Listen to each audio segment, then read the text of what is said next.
The party's president, Henk Maj, says the country's debt is unsustainable, and the party would want to change that by nationalizing the nation's natural resources or mines by making them properties of the government. The best way to generate funds for government, for us to go forward, to repay our debts as quickly as possible, will for us to nationalize our mines, and we will nationalize those mines, and we will put the mining of our natural resources out on tender.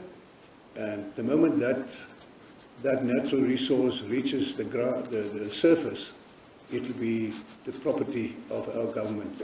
RP's manifesto, Maj says, will also look into how to improve the country's agriculture sector, the land reform policy, and the resettlement policy.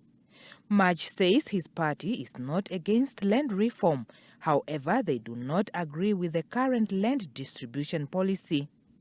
What needs to be done is that we must identify black farmers who can farm, who's got the ability and the potential to become a good farmer, and then allocate land to him, a farm, and assist him with finances and technical support to make sure that he will become a prosperous farmer that will make a contribution to our economy.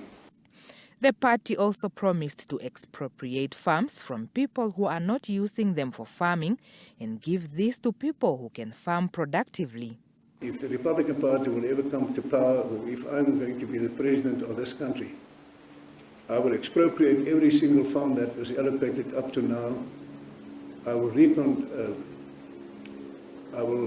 allocate those farms to farmers who can farm.